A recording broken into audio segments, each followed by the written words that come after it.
Përshëndetje nderuar shikues dhe mirë se ardhët në magazinën informative 21 drejt për drejt. Gjykata kushtetuese e ka bashkuar kërkesën e kryeministrit Kurti dhe të 30 deputetëve të lëvizjes vetëvendosje për dekretin e presidentes Vjosa Osmani.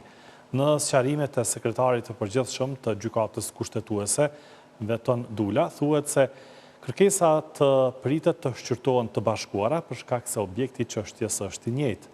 Kërkesat e kryeministrit të Republikës Kosovës për kitazje me dekretin e presidentes, ajo është bashkuar me kërkesën e dorëzuar nga deputetët e Kuvendit të Kosovës për shkak të objektit të njëjtë të çështjes, ka thënë Dula. Në gjykatën kushtetuese fillimisht ishte dorëzuar kërkesa e kryeministrit për kitazje me dekretin më 7 mars.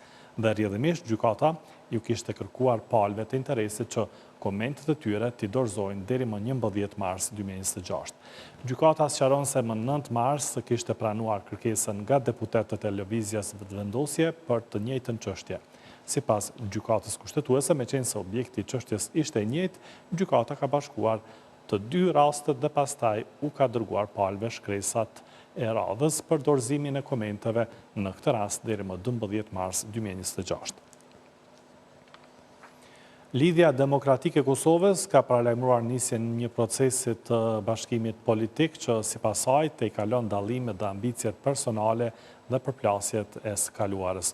Kryetari i saj, Lumir Abdigjiku, e la të hapur mundësinë e bashkimit të presidentes Vjosa Osmani me LDK-n, por jo të gjithë në LDK kanë të njëjtin qëndrim.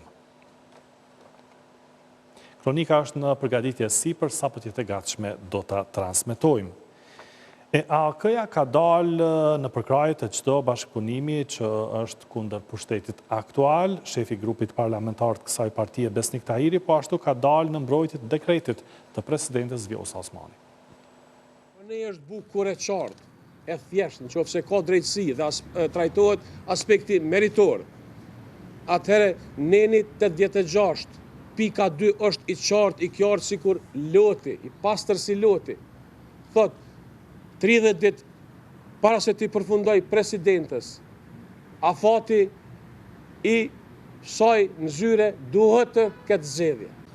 Për Aleancën për Armërinë e Kosovës, vendi, shteti ynë, Republika e Kosovës, është në situatën më të rëndë në postpavarësi, në një ndër krizat më të thella, me shumë të panjohura, duke e sjellë shtetin në një rrethon ku për mbi një vit, tani kemi hyrë në vitin e dytë, vazhdon një eksperimentim i betejave në letër ligjore dhe kushtetuese dhe mos funksionimit të shtetit dhe të qeverisë për funksionet që duhet t'i ushtrojë parashqyrtarëve të Kosovës. Ajo që kisha thonë për një bashkim të opozitës në fillim, është i bukur shumë është vonu opozita për të qenë e bashkuar në platformat e veta politike. Dhe unë mendoj që çfarë do bashkimi që duhet ndodh karshi këtij pushteti, duhet mos ketë vetëm profil politik. Rikthehemi edhe një herë zhvillimeve në LDK, do të rikthehet presidentja Vjosa Osmani në këtë parti, cili është qëndrimi i kryetarit dhe anëtarëve të kryesisë, kronika në vijim. Kryetari i Lidhjes Demokratike të Kosovës, Lumir Abdigjiku, ka paralajmëruar një bashkim të siç i quajti institucionalistëve, mbështetësve të Republikës dhe të gjithë udhëtarëve të rrugës euroatlantike. Abdigjiku theksoi nevojën për tejkalimin e dallimeve dhe për qëndrimin në të ardhmen e vendit. Abdigjiku u deklarua edhe për rikthimin eventual të presidentës Osmani në LDK, duke thënë se bashkimi me presidentën Vjosa Osmani do të ishte i dobishëm për vendin. Përderisa zonja Osmani është presidente e vendit edhe për 25 ditë të ardhshme, i bëjmë de Republikës dhe institucionit nëse nuk e përfshim në çështje partijake. Pas kësaj kohe mund të flasim më specifikisht, padyshim për bashkimi eventual në një vizion të përbashkët do të ishte i domosdoshëm për vendin. Vetë Osmani nuk e ka përjashtuar mundësinë e ribashkimit me partinë, ku ka nisur karrierën politike, por jo të gjithë në LDK kanë shprehur për krajen për kthimin e Osmanit. Më i rezervuar u shpreh ish kryeministri i Kosovës, Abdullah Hoti, i cili ja kujtoi Osmanit veprimet e saj të para 5 viteve, të cilat, sipas Hotit, dëmtuan LDK-n, por edhe Kosovën. Është e drejtë e saj si vepron ajo pasi të mbaroj mandatin. Është e drejtë e saj, varet nga ajo. Një gjë është e vërtet që dëmët që janë shkaktuar LDK-s nga ajo personalisht i kanë kushtuar vendit dhe LDK-s. Pas 5 viteve, ende kemi pasojat e veprimeve të saj. Asaj i ka dhënë LDK-ja gjithçka, duke e kandiduar për kryeministre, duke e zgjedhur kryetare të kuvendit. Veprimet që ka ndërmarrë ajo para 5 vitesh janë jashtë çdo etike të sjelljes. LDK është parti e hapur, secili që ka vullnet e që respekton statusin e partisë mund të bashkohet me LDK-n në parim. Kanë mbetur plag nga veprimet e saj politike të pabesa ndaj LDK-s. E ka marrë një pjesë të LDK-s dhe e ka çuar në kampin tjetër politik. Dëmët janë të pariparueshme. Megjithatë, një ribashkim i Osmanit me LDK-n do të ishte e vështirë se të shihet si një alternativë serioze ndaj lëvizjes vetëvendosje, pasi që Osmani ka përgjegjësinë në të cilën gjendet Kosova, por edhe LDK-ja, thot analisti Afrim Kasolli.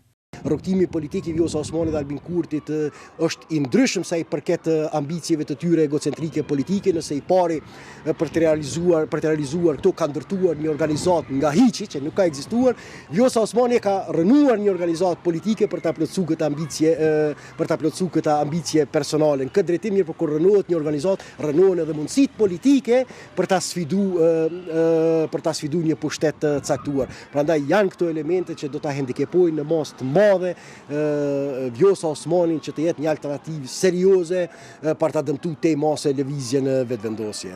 Pohimet për rikthim në LDK nisën pas përplasjes së fortë të Osmanit me Kurtin dhe mos kandidimin e saj për presidente. Në fundjavën e kaluar, ajo shpërndau kuvendin me dekret pas dështimit të zgjedhjes së presidentit të ri, që nxiti përplasje të forta mes dy taboreve. Ndërkohë Rashid Çalaj nga PDK-ja është i bindur se vendi do të shkojë në zgjedhje të jashtëzakonshme, prandaj sipas tij kjo parti është e gatshme edhe për një cikël të ri zgjedhjesh. Megjithatë, Çalaj preferon që PDK të shkojë vetëm në zgjedhje. Pa çka mund të them, ne jemi në pritje të vendimit të gjykatës kushtetuese. Ju e dini që presidenti i vendit e ka shpërndar kuvendin dhe mendimi im është që nuk ka asnjë gjallë që më të vazhdojmë me atë sagën e zgjedhjes presidentit, mirë po vendi detyrimisht duhet të shkojë në zgjedhje. Sepse nga vetëvendosja thonë që ka hapësirë ende dhe kërkojnë që procesi i votimit të kthehet në pikën 0. Po ajo është dëshirë e vetëvendosjes, por unë mendoj që ne kemi kaluar disa fate dhe mendoj që vendi tashmë është vetëm në prag të zgjedhjeve. Jam i bindur që kjo formalisht do të formalizohet me vendimin e gjykatës kushtetuese. Nuk shoh opsion tjetër, absolutisht nuk shoh opsion tjetër. Ka qenë e mundur, nuk ka pas vullnet dhe tani janë zgjedhjet. Fatkeqësisht janë zgjedhjet. Ndërkohë është koha kur duhet bërë gati subjektet për zgjedhje, kanë filluar. Po jo formalisht në subjektet politike ju po ishini që janë duke bërë përgatitjet për zgjedhjet e reja, meqense jemi të bindur që në zgjedhjet do të shkohet dhe normalisht çdo subjekt politik do të jetë në luftë që del sa më mirë ndaj kundërshtarëve politik. Ka për shembull ide që të bashkohet një blok i së djathtës institucionalistët siç kërkon Zotja Abdixhiku. PDK-ja e parashen një marrëveshje të mundur paraprakisht një grupim i subjekteve politike duke përjashtuar vetëvendosjen. Nuk kemi ndonjë vendim apo qendrim të organeve drejtuese të PDK-s dhe nuk mund të flas për atë çështje. Mendoj që jo, nuk është e mundur për shkak se dëshirat janë diçka tjetër, ndërshëriteti është diçka tjetër. Mendoj që Partia Demokratike e Kosovës duhet të bëjë përpjekje që del sa më shumë organizuar dhe del sa më mirë zgjedhjet tashme. Kjo është mendimi im personal jo i partisë këtu. Pra koalicionet paraprake nuk vinë shprehje për momentin. Po nuk mund të them, ende nuk është hedhur për atë punë, ndoshta edhe mund të ketë ndonjë koalicion, nuk e di. Mirë, po spakut personalisht mendoj që për momentin Partia Demokratike të shkojë vetëm në zgjedhje. Si ishte zhvillimet mbi gjykatën kushtetuese, kur ambasadorëve ju kërkua nga zyrtarët e vetëvendosjes që mos t'i bëjnë presion? Unë nuk dua të komentoj zyrtarët e vetëvendosjes, atë çka mund të them është që gjykata kushtetuese duhet të veprojë dhe të punojë vetëm e pavarur, të marrë vendimin ashtu siç e shohin ata të bazuar në kushtetutë, dhe cilë do të jetë vendimi, partitë politike duhet të respektojnë. E ligjëruesi i shkencave politike Basteri Muja vlerëson se veprimet e subjekteve politike lënë të kuptohet se po përgatiten për secilin skenar edhe për shkuarja në zgjedhjet jashtëzakonshme. Por sipas tij, vendimi i gjykatës mund të ndryshojë rrethonat politike. Sinjalet për afrimet apo fuzionimet mundshme të partive politike tregojnë që skena politike në Kosovë po përgatitet për çdo skenar, përfshirë këtu edhe shkuarjen në zgjedhje të jashtëzakonshme. Në situata të pasigurta institucionale, partitë zakonisht fillojnë të rreshtohen dhe të testojnë koalicionet e mundshme në mënyrë që të jenë gatshme nëse vendi eventualisht shkon në zgjedhje. Megjithatë, për momentin Kosova nuk është formalisht në një proces zgjedhor, pasi që dekreti i presidentes për shpërndarjen e parlamentit vazhdon të shqyrtohet në gjykatën kushtetuese. Vendimi i kësaj gjykate mendoj që do të jetë edhe përcaktues për hapat e ardhshme politike dhe institucionale në vend.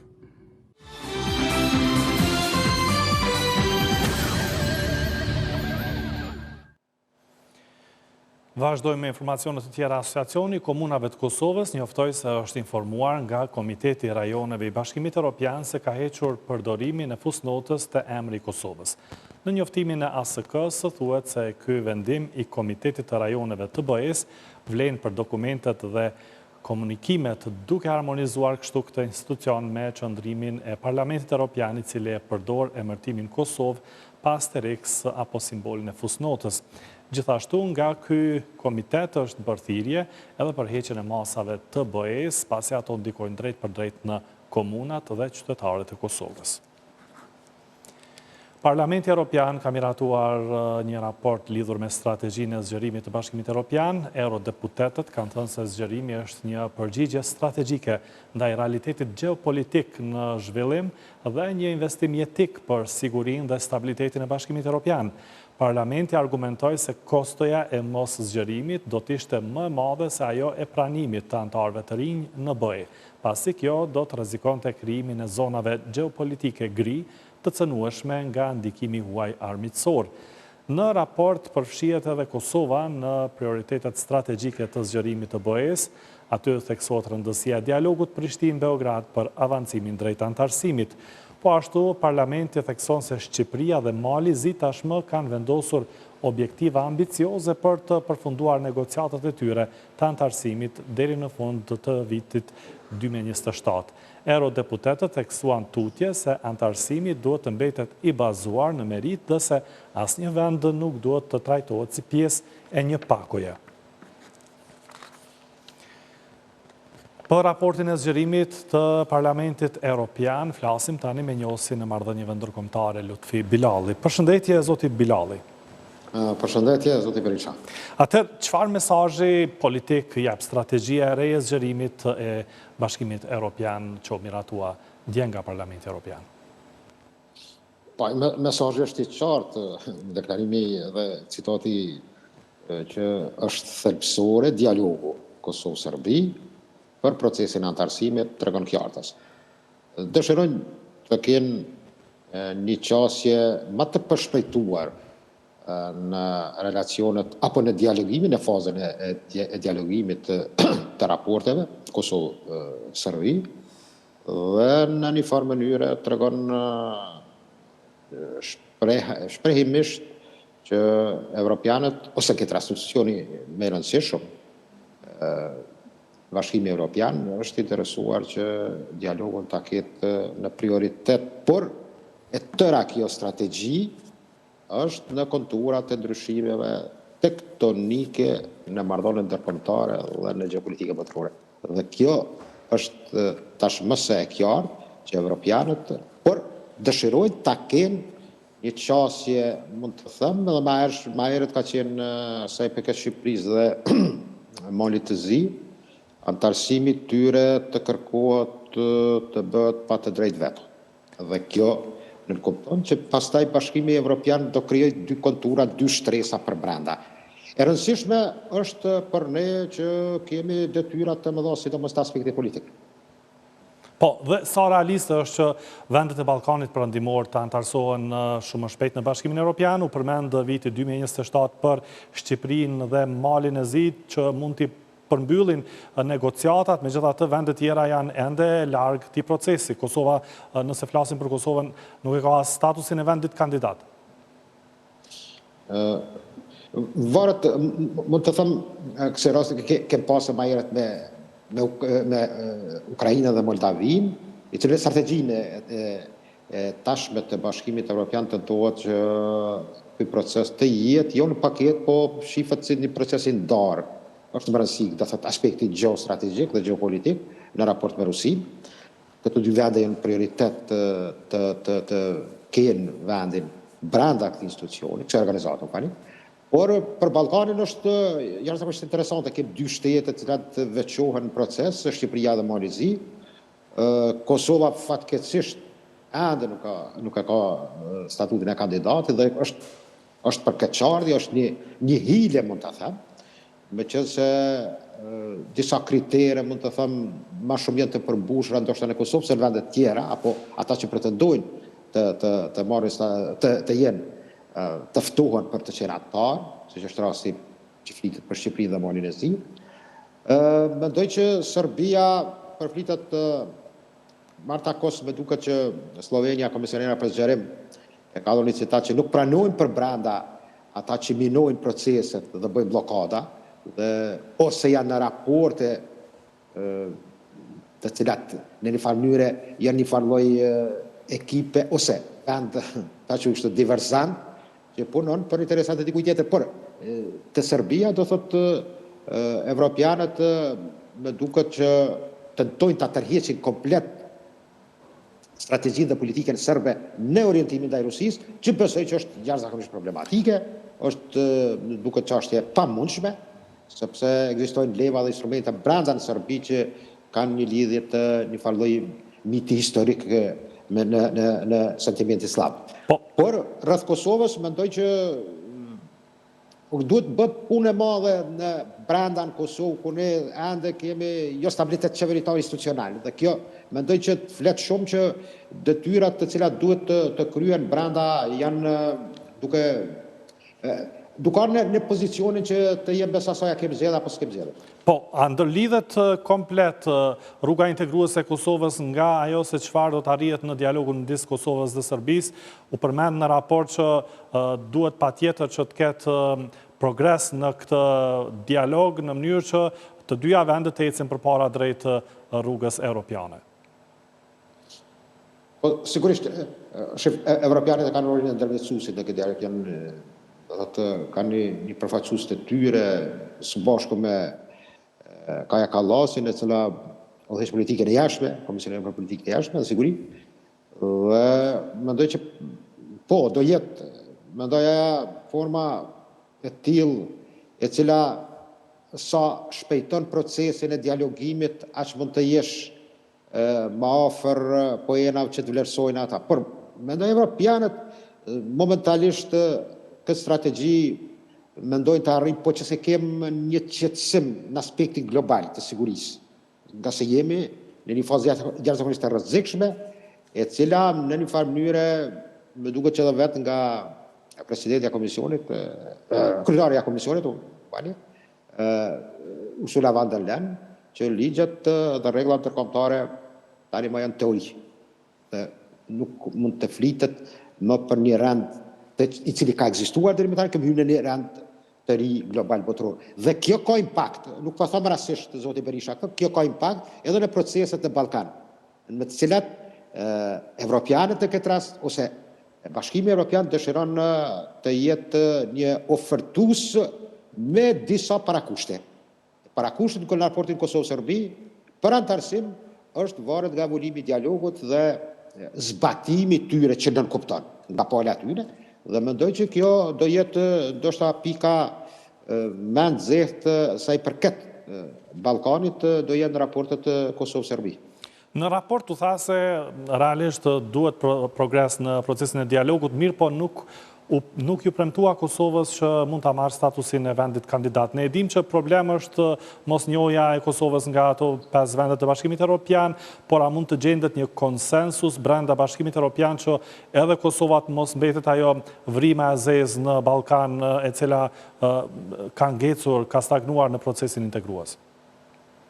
Po kemi problematikën të 5 vendeve jo njohëse të Republikës së Kosovës, e cila mendoj që në këto konturat të tashme dhe këtë zhvillimet që po ndodhin në Evropë dhe në botë, sidomos në konfliktin në luftën e Ukrainë dhe kulminacionin asaj që është duke ndodhur në jetën e mesme. Më duket se ofron disa mendoj një lloj taktizimi për një shtytje të tillë e cila mendoj që nuk është ndoshta prioriteti numër 1 i Bashkimit Evropian momentalisht. Mirëpo ne duhet të jemi të kujdesshëm që këto 5 vende ende çuditërisht prolongojnë jojet, që besoj që nuk është ndonjë arsye edhe e tërë kësaj zhagitje që vjen për arsye të ndryshme që mendoj ekskluziv politike, sepse nga to 5 vendet mendoj që e din fare mirë historinë, aspektin mendoj të kontinuitetit të ish Federatës Jugoslave deri te ardha e pavarësisë së Kosovës. Dhe mendoj që në këtë drejtim to 5 vende kanë bërë hile dhe mendoj që do jenë ndoshta edhe për një kohë do qëndrojnë në këto qëndrime, por është e rëndësishme që ne apo dhe Shqipëria në këtë rast nuk kanë bërë lobim të madh ose komunikim për të bindur këto 5 vende dhe sidomos mendoj Greqinë dhe Qipron, që Kosova është një pjesë dhe një pikë strategjike geopolitike së sashme në Ballkanin Perëndimor dhe në Evropën jugore. Dhe kjo ka qenë ndoshta mangësia jonë, sepse kemi mundur që më tepër të bëjmë në këtë aspekt që të bindet ose mund të them një qëndrim kokfort i tyre në kontinuitet që ndoshta për momentin do na kushton, por e gjitha kjo varet nga proceset që do rrjedhin në geopolitikën botërore.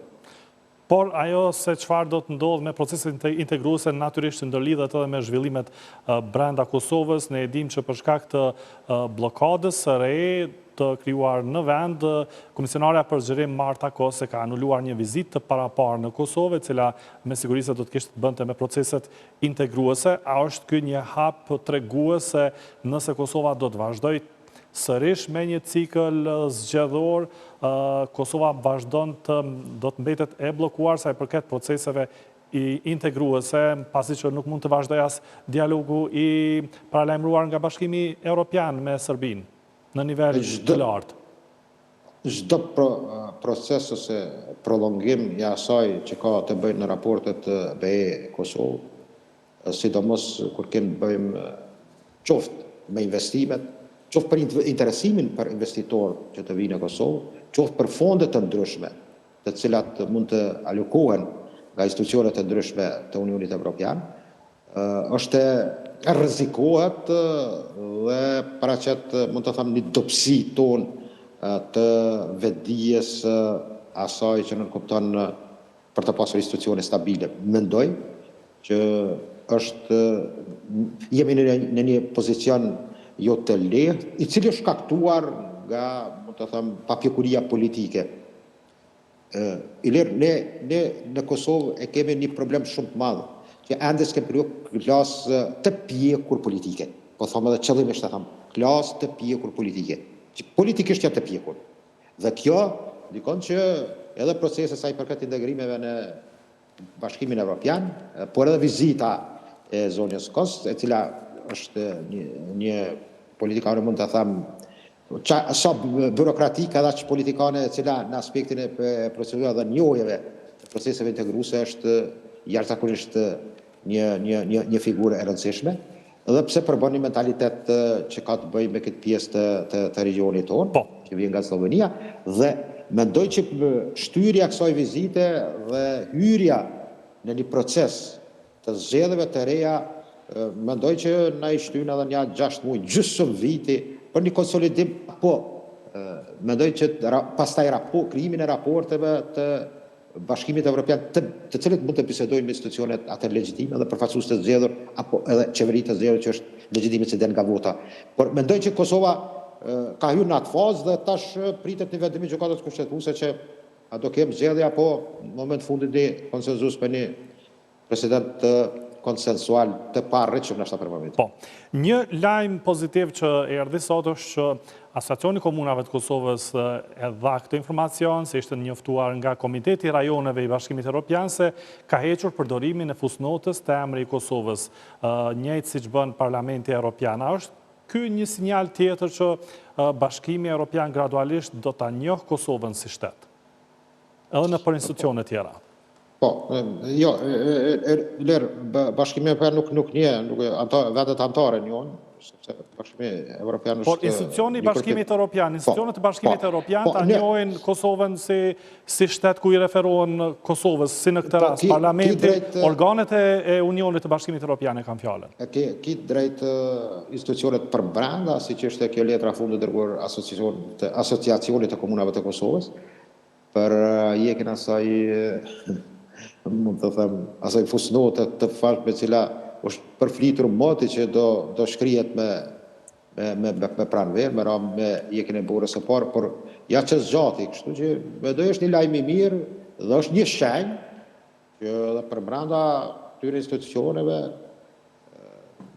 ka rritur ndoshta të krijohet një bindje nga shumë aspekte, të tillat floskula dhe yllza të cilat përbëjnë një dokument ku paraqitet emri i Kosovës, si Republikës sonë, është më duket ndoshta çështja e cila banalizon dhe nuk arrin të krijojë ndonjë vetëm është harxhimi procedurë i tër atij përpunimit të dokumentacioneve që futin ndoshta në ngarkesa edhe ata që arrin të formulojnë dokument apo të përkthejnë nga gjuhët e ndryshme dhe kjo me siguri është një shenjë mirë që ka arritur, pajtoj me ty plotësisht, një vedi e tillë është ai që në të ardhmen ndoshta mund të kemi lajme më të mira sa i përket proceseve me të cilat betonohet ajo që është realiteti i shtetit të Kosovës.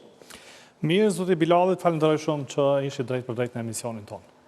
Faleminderit edhe nga ju. Se dua me njohësin e marrëdhënieve ndërkombëtare Lutfi Bilalli. E përparim në dialog nuk presin as ish kryenegociator dhe profesor të integrimit evropian pasi, si që thonë, Kosova ka hyrë në një krizë të reinstitucionale e cila sipas tyre pengon edhe rrugtimin evropian. Me ish kryenegociatorin Avni Arifi dhe profesorin universitar të integrimeve, Gazmend Qoraj bisedoi Valmir Hoti. Arifi, Parlamenti Evropian miratoi raportin për zgjerimin kur përmendet Kosova theksohet rëndësia dialogut me Serbinë për parimit në këtë proces për rrugën përpara drejt integrimit evropian. A u bë qartë sërish se pa dialog, pa përparim me dialog, Kosova e ka të bllokuar rrugën drejt BE-s? Jo vetëm Kosova, po edhe Serbia, Bashkimi Evropian ka qenë konsistent këtë qëndrim se progresi i Kosovës dhe i Serbisë drejt Bashkimit Evropian do të varet me progresin që do të arrihet në procesin e dialogut. Serbisë, gjitha obligimet i kanë futur në kapitullin e fundit të tyre për integrim BE, domethënë gjitha obligimet që dalin nga marrëveshja e Ohrit dhe Brukselit, kurse Kosova, me qenë se nuk ka instituciona dhe ende ne nuk kemi marrë statusin e kandidatit, nuk kanë mujtë me na futur si këto obligime si një kapitull të veçantë. Megjithatë, secilën herë veç e kanë konfirmuar se nuk ka progres për Kosovën drejt rrugës evropiane pa progres në procesin e dialogut. Jemi afër drejt antarësimit, marrë parasysh apo shumë larg, marrë parasysh që ende s'kemi përparim në procesin e dialogut dhe marrë parasysh dhe situatën aktuale në Kosovë. Perspektiva vetme që ka Kosovë është perspektiva evropiane. Ne duhet jemi në familjen e madhe evropiane, sepse aty ne jemi evropian. A jemi afër, jo si jemi afër. A jemi bërë përpjekje serioze në përafërimin e Kosovës me Bashkimin Evropian, me kërkesat e tyre, sepse tek e fundit ne jemi ata që po aplikojmë në këto 6 ditët e fundit. Përgjigjja ime është jo, nuk kemi bërë asnjë progres, muj me thonë se më shumë kemi bërë regres në këtë aspekt. Para 6 vite Serbia shihej si një faktor që po bllokon procesin e dialogut. Sot edhe Serbia edhe Kosova shihen si faktor që po pengojnë procesin e dialogut. Sa mund të ketë përparim në këtë proces, kur e thash edhe më parë në Kosovë ka një krizë të re institucionale pas çështjes së presidentit? Ka shumë që mendojnë që arsyeja e bllokimit të institucioneve është se Kurti synon kësaj të ikë obligimeve që dalin nga marrëveshja Brukselit dhe Ohrit, sepse ajo është në kundërshtim me parimet e tina, me qëndrimet e tina më pashme. Ta shtrohet pyetja, a është qëndrimet e Kurtit më të rëndësishme se sa perspektiva e Kosovës? Nëse ky mendon se tu e bloku Bashkimi Evropian, do të largohet nga qëndrime, nga marrëveshjet paraprake, besoj që e bën një gabim historik. Po sa është mundur një marrëveshje finale me njohje reciproke në dialog, si shkërkon Kosova, kur kemi parasysh edhe kërkesën e Serbisë për asociacionin? Ne kemi kjo nuk është vetëm kërkesë, jo, na është kërkesë edhe Shtetet e Bashkuara të Amerikës dhe është këtë faktorë relevant. Ne nuk mund ta imponojmë një zgjidhje të tillë, mirë po ne duhet të insistojmë se vetëm një zgjidhje permanente dhe përfundim i dialogut me Serbinë është njohja reciproke. Asociacioni është obligim që e kanë marrë të gjitha partitë politike.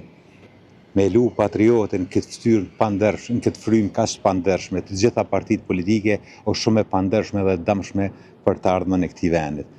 Asociacioni është pranuar nga Partia Demokratike e Kosovës, nga Lidhja Demokratike e Kosovës, është përkrahur nga aleanca, sepse nuk i ka qelluar aleancës me aprovu ndaj marrëveshje, nuk është bërë ndaj marrëveshje, dhe lëvizjave vendosje me Albin Kurtin në marrëveshjen e Brukselit dhe marrëveshjen e Ohrit. Domethënë gjitha subjektet politike kanë pranuar, po janë të luajnë një lojë bajagit të dytë, në kuptim të asaj se duan që ta zbulojnë tradhtarin. Domethënë ai që e implementon ato që ata janë marrë vesh, ai është tradhtari, kurse këta të tjerë janë patriota.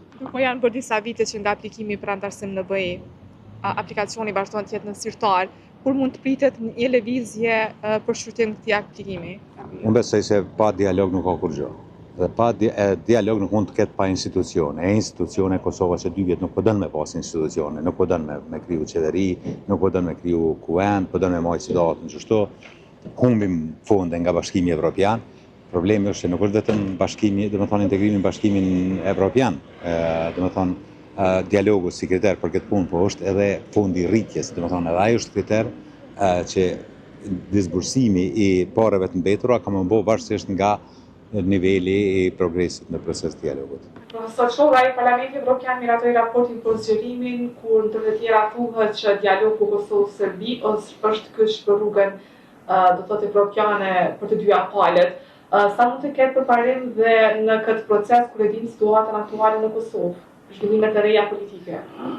Po, ka qenë shto një optimizëm që tash sfundmi do t'i promovojmë institucionet tona, do t'i konsolidojmë dhe do t'ket një lëvizje, do të pozitive në këtë drejtim, madje nga njerë jemi mundu me pa dhe situatën në Serbi dhe unë personalisht kom mendu që kjo do t'jetë mirë për neve, sepse ne si Kosovë do t'konsolidojmë institucionet, do t'jemi gati, gjërsa Serbia do shta nuk do t'jetë gati dhe ne do t'promovojmë në agendën evropiane, pavarësisht zhvillimeve në Serbi, por tash është një aspekt shumë pesimist e shifni, ne nuk e dim sa do të gjatë situata me konsolidimin e institucioneve, heq atë pjesën e fondeve, asistencën financiare të BE-s, sepse këtu i kemi 2 aspekte, kemi edhe asistencën financiare të BE-s që do të na ndihmonte në aspektin e zhvillimit ekonomik, në reforma, në konsolidim të institucioneve të reja, dhe tash e kemi edhe aspektin politik që përmendet ju Parlamenti Evropian, Komisioni, këto institucionet e larta të BE-s që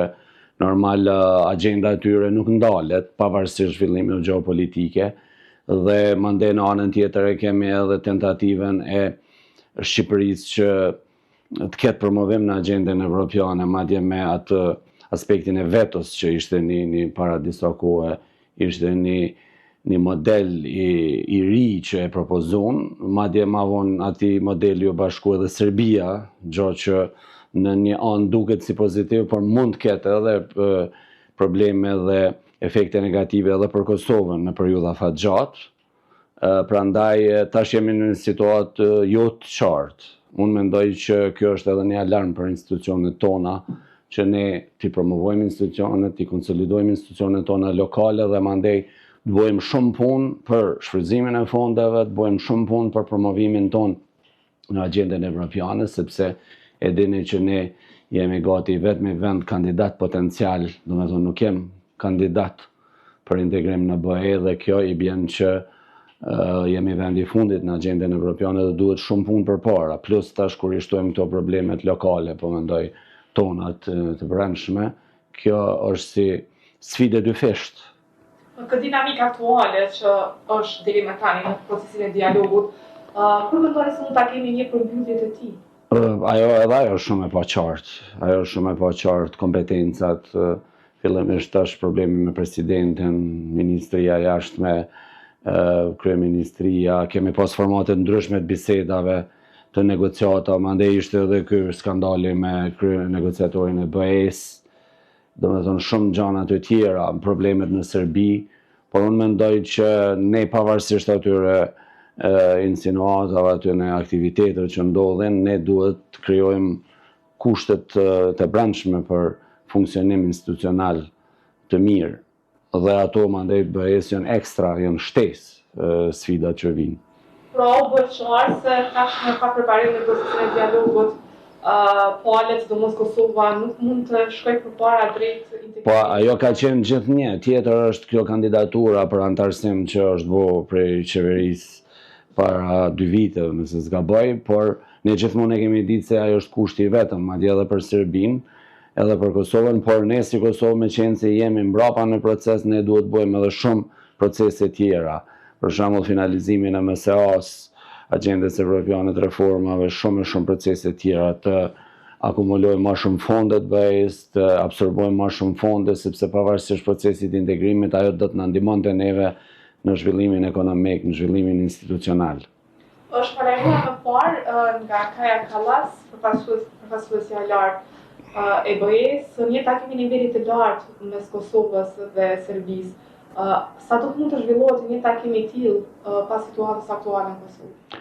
Shikoni, ai takim mund të, nëse kryeministri Kurti merr përsipër, domethënë mund ta bëjë një gjë të tillë, sepse takimet shpeshherë janë edhe formale, si tentativë për me kriju një agjendë për të ardhmen. Nuk do të thotë që unë e kam përvojë edhe nga takimet me BE-n, domethënë edhe negociata edhe në procese të tjera të antarësimit në CEFTA, në shumë mekanizma të tjerë, do të thotë janë edhe disa takime që mbahen në një periudhë të caktuar kohore me gjasën që ato kanë me u zhvillu më vonë. Ka më bën një agjendë parafërsisht kur do të vazhdojnë. Domethënë një takim në nivelit lart mund të jetë, nuk është që do të vendoset ose do të finalizohen shumë gjëra.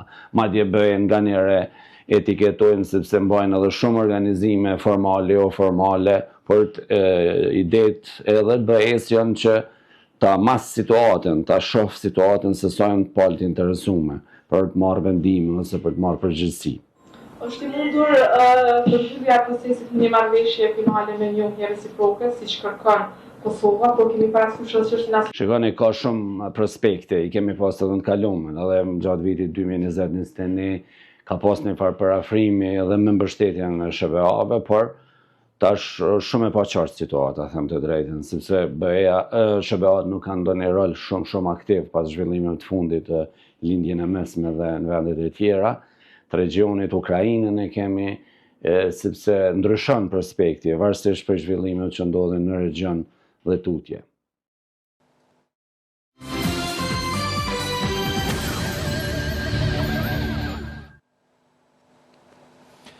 Platforma 360 ka iniciuar peticion për mbrojtjen e bimëve dhe njohjen e ekocidit në Kosovë.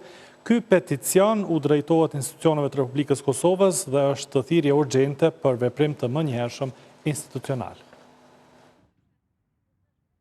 Kosova në vazhdimsi është përballur me urbanizëm të pakontrolluar dhe reduktim të hapësirave të gjelbërta, e që janë ndër faktorët kryesor që seriozisht rrezikojnë shëndetin publik dhe mirëqenien sociale.